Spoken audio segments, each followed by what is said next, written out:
As Jen said, I'm the program coordinator for the Coastal Margin Observation and Prediction Program, which has moved to CRITFC last summer. I'll be talking a tiny bit about our history and then mostly about what we do and a little bit about what we're looking towards doing in the future. So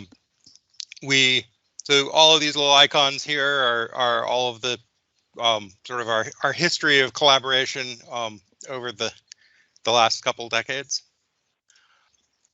So the program that is CMOP now really started in the 90s, Corey, and then it became National Science Foundation Science and Technology Center in about 2006. That lasted for 10 years, and then we transitioned to CRITFC last summer.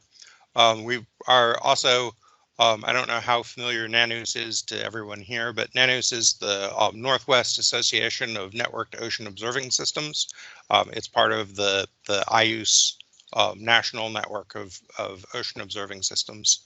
And we were a pilot project within that and have been an active participant in it as our regional association for decades now.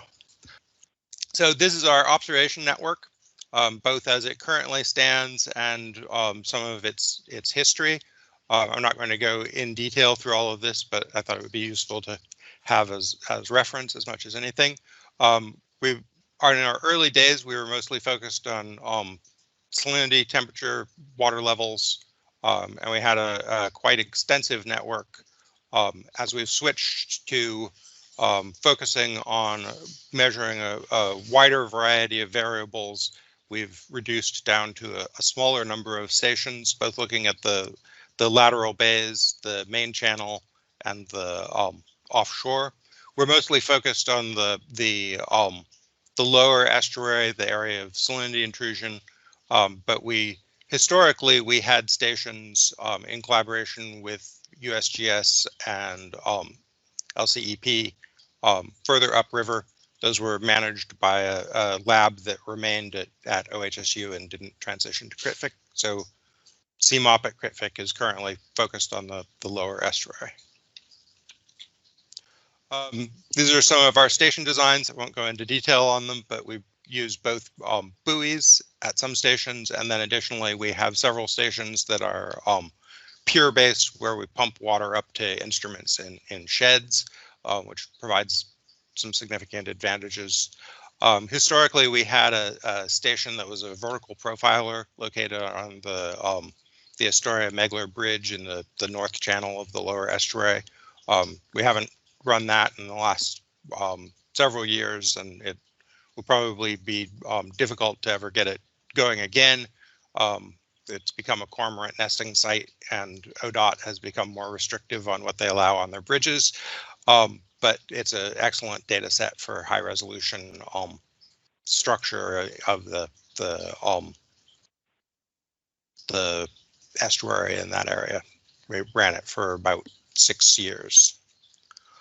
So what we measure: salinity, temperature, dissolved oxygen, color dissolved organic material, turbidity, chlorophyll, the health of phytoplankton, which is quantum yield, phycoerythrin, which is a ancillary pigment for phytoplankton, so it allows us to identify a particular type of phytoplankton. We measure meteorological conditions offshore, and we used to measure some ocean acidification and nutrient parameters. We're not currently measuring those, but we're looking at restoring those.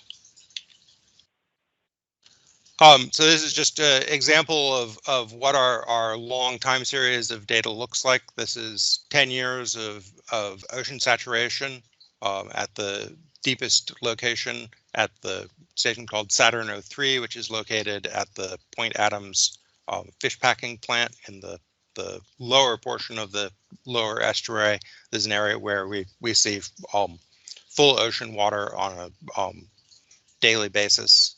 And we can see both the consistent patterns of decreased oxygen during the late spring and summer months, and then also the seasonal variation, or sorry, the interannual variation, with some years 2017, 2018 particularly, showing quite significant hypoxia, and then other years being relatively mild decrease in oxygen during the summer.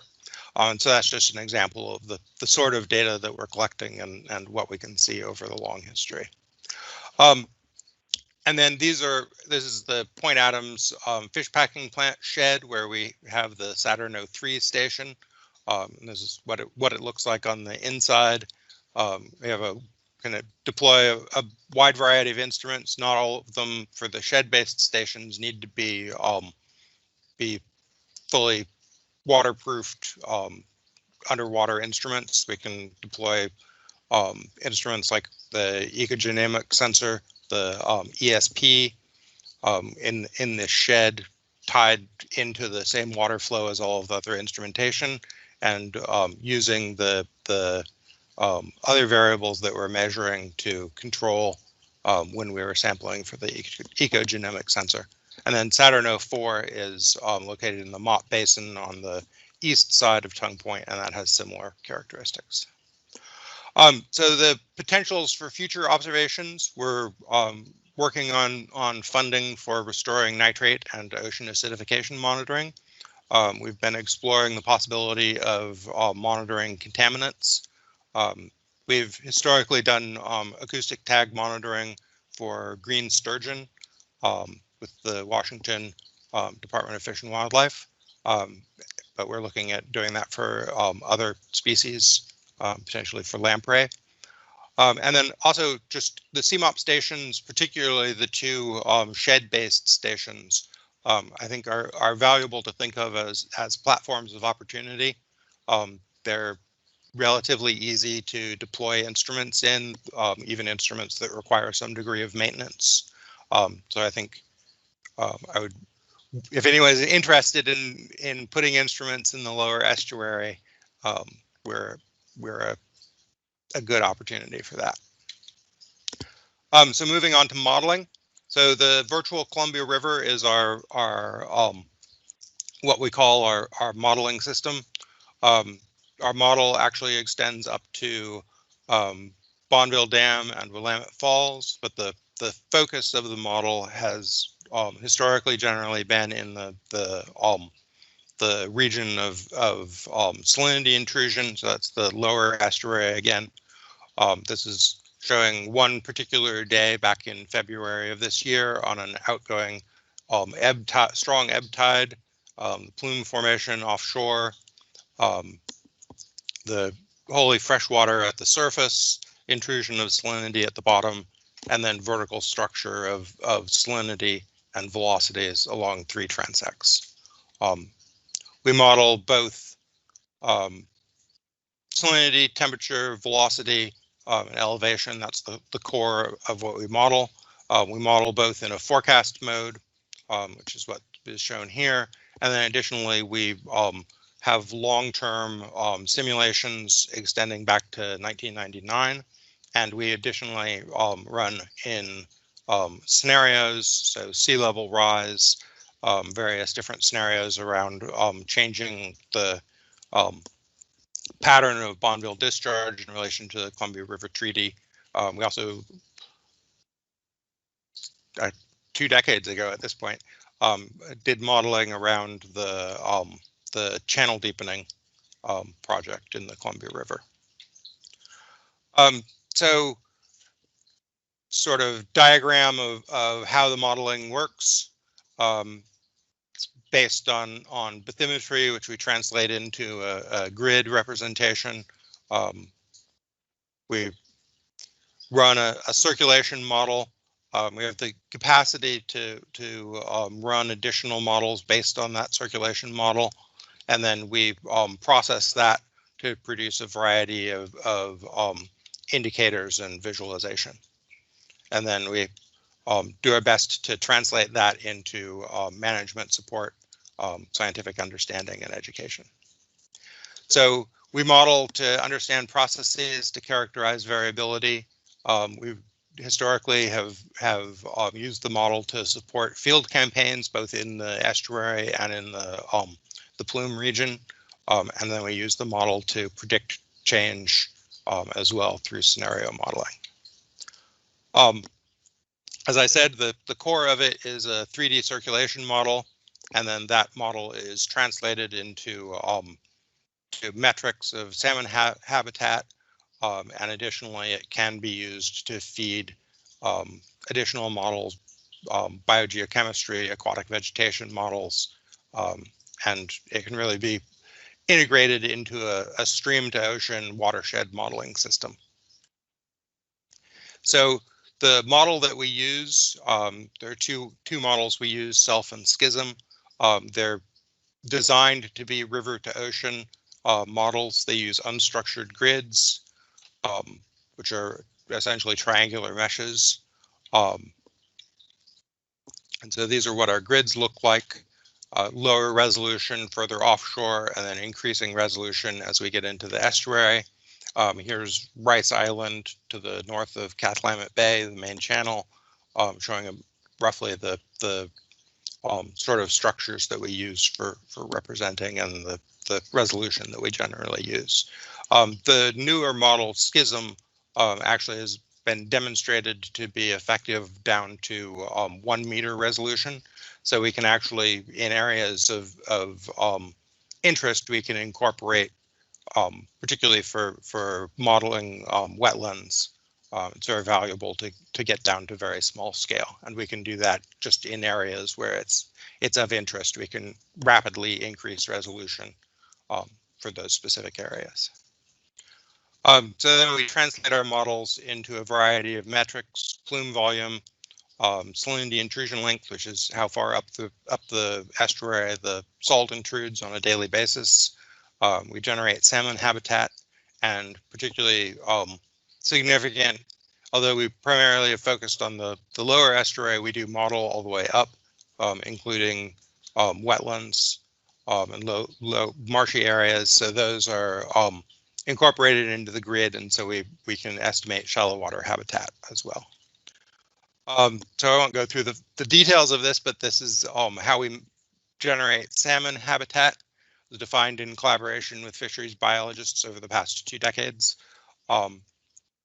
Takes temperature, salinity, and velocity from the model and translates that into, and also oxygen from the observation network, and translates that into an estimate of whether specific locations would provide salmon habitat. So that's as much as I have on the Columbia River model. I also wanted to mention that we're currently in the first year of developing a model of the tropical and northern Pacific.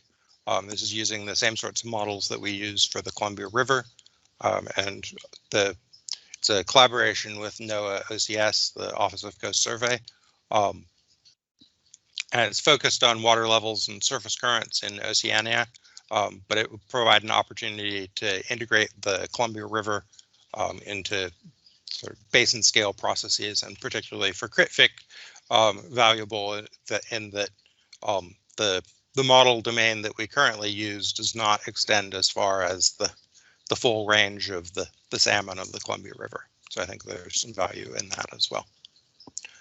And that's what I have on modeling. So potential future for modeling, we'll continue to operationalize the Schism model, the newer model, which will allow us access to a lot of great sub-module features that allow us to incorporate new models into our model. Integrate with the NOAA National Water Model to incorporate minor tributaries. So the National Water Model, here's a map of our region in the National Water Model.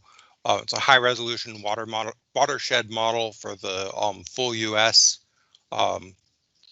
Provides forecasts for even quite small tributaries, and this will provide a significant benefit to the CMOP model in terms of accurately representing freshwater flows into the estuary during winter rain events, and additionally provides the ability to model the cold water refuges at the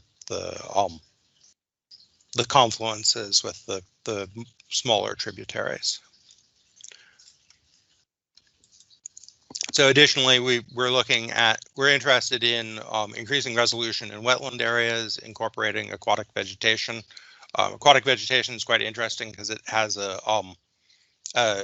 it feeds back into modeling circulation. Vegetation will slow the flow of water, and the model is capable of representing that, both the growth of vegetation and then the effect that the vegetation has on flow. Additionally, looking at sediment transport, water quality models, and running climate change scenarios. Historically, we've run sea level rise models, but we're looking at combining those with changes in river discharge and in river temperature.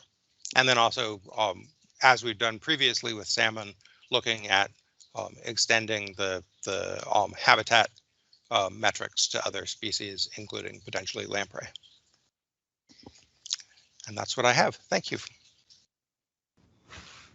All right. Well, thank you, Charles. Boy, there's a lot of stuff. Sorry, that's a bad word. A lot in there. Hopefully, that's bringing some attention in the steering committee here. Anybody have any questions? I see Keith Wolf or Keith DeBonica asking about carbon sequestration estimates. Do you want to elaborate, Keith, or? Hi there. No, great presentation. Just because of the aquatic veg and other particulars, is any consideration to carbon sequestration a possibility in the future, or is that just another ball of twine we don't want to get ourselves wrapped around? It's not something I've given any significant thought to. I know that there is an associated model being or a submodule being developed around the long-term development of wetlands. So translating the scale of modeling that's normally done with these sorts of models to sort of how wetlands will develop over time, and I think that does include carbon. So I think that might be able to provide that sort of information, but it's not something that we've looked at so far. Sure. Thank you much. Appreciate it. Great presentation. Thank you. I see Tim has a hand raised. Tim.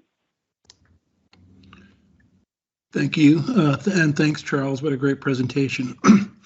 In your presentation, you had said there was a possibility in the future for contaminant modeling.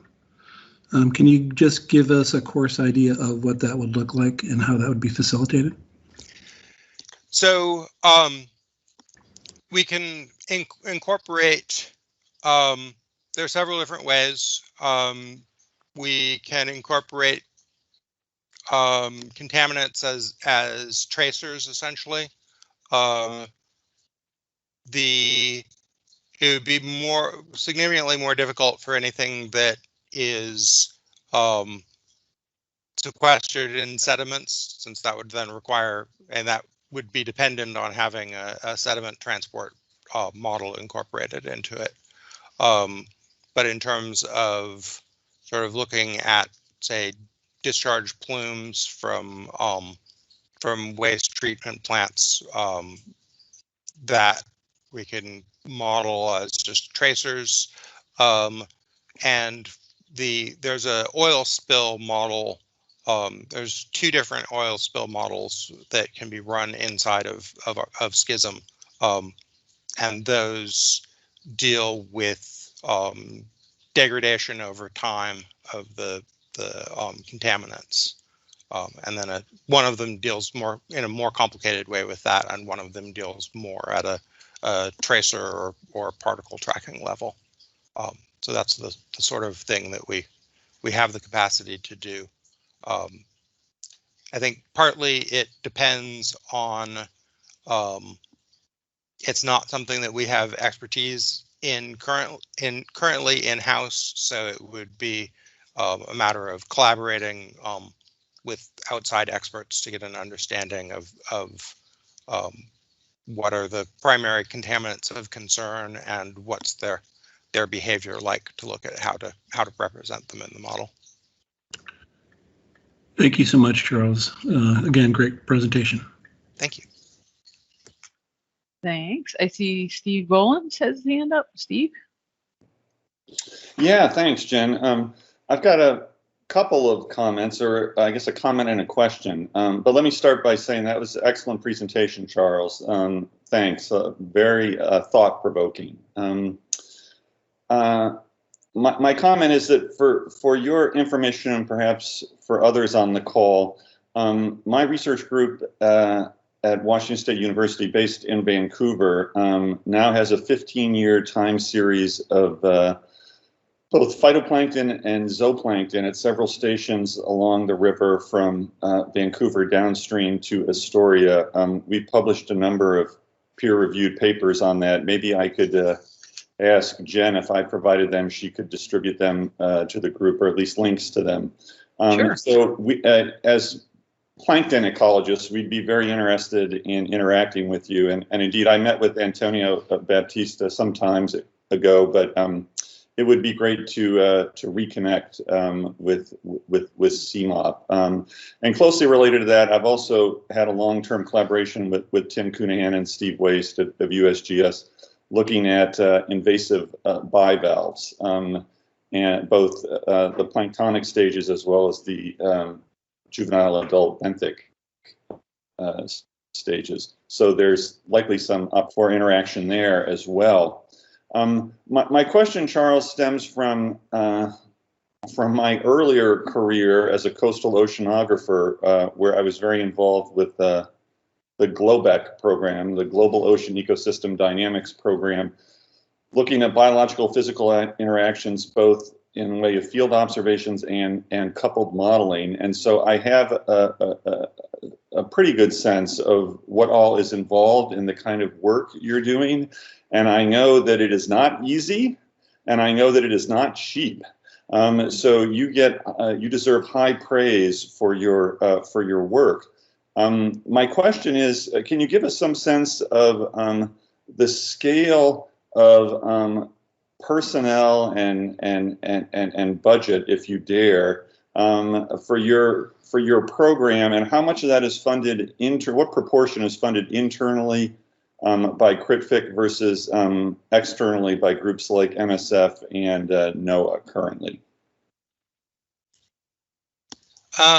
So staff-wise,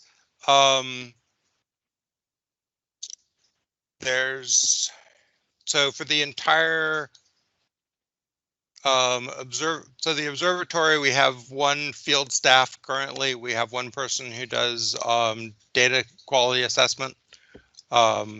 We have me doing modeling and data management, and then we have two people working part-time on the supporting modeling. We're currently, we have about 300,000 as part of NANUS, another 100,000 as part of for the Pacific Model collaboration.